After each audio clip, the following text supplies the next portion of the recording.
গতকাল রাত্রে দুর্বৃত্তরা এই ক্যাম্পগুলো ভেঙেছে এবং এটা আমরা প্রশাসনকে জানিয়েছি। ইতিমধ্যে সেনাবাহিনী এবং পুলিশ পরিদর্শন করছে, তারা প্রয়োজনীয় পদক্ষেপ নেবে বলে আমাদেরকে আশ্বাস করেছে। এই অবস্থায় চলতে থাকলে নির্বাচন তো বাধাগ্রস্ত হবে, এটা খুবই স্বাভাবিক। আমরা আইনশৃঙ্খলা পরিস্থিতির কাছে আমাদের আবেদনটা জানাচ্ছি, যাতে করে নির্বাচনের পূর্বে কোনো ধরনের অস্থিরতা যেন তৈরি না হয়। আমরা লক্ষ্য করছি একটা দল হেরে যাওয়ার ভয়ে বিভিন্নভাবে অস্থিরতা তৈরি করার চেষ্টা করছে।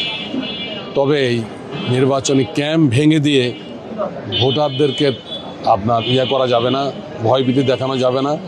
ভোটাররা আগামীকাল ভোট দেওয়ার জন্য মানসিকভাবে প্রস্তুতি গ্রহণ করেছে এবং আপনারা জানেন এই 15 আসন বাংলাদেশ জামাত ইসলামের আমির ব্যাপকভাবে তিনি এখানে গণসংযোগ করেছেন এবং জনসমর্থন পাচ্ছেন। সুতরাং আমরা আশা করি আগামীকাল মানুষ ব্যাপক হারে বাংলাদেশ জামাত ইসলামের আমির ডাক্তার শফিকুর রহমান তথা দাঁড়িপাল্লাকে ভোট দিয়ে জয়যুক্ত করবে ইনশাআল্লাহ। সুতরাং আমরা এই ক্যাম্প ভেঙে দেওয়া, ক্যাম্প পড়িয়ে দেওয়া, এগুলো একটা কাপুরুষিত ঘটনা, এটার আমরা নিন্দা জানাচ্ছি। আমরা বিশ্বাস রাখতে চাই যারা এই কাজগুলো করছেন তারা আর এই কাজগুলো ভবিষ্যতে করবেন না। আইন শৃঙ্খলা পরিস্থিতি এখন পর্যন্ত কেমন দেখছেন? আইনশৃঙ্খলা বাহিনী সার্বিকভাবে চেষ্টা করছেন পরিস্থিতি ভালো রাখার জন্য। একটু আগে আপনি লক্ষ্য করেছেন যে কাফরুল থানার ওসি সাজ্জাদ সাহেব তিনি যথেষ্ট সচেতন। তিনি বলেছেন আমাকে যারা এই কাজ করেছে তাদেরকে ধরবেন।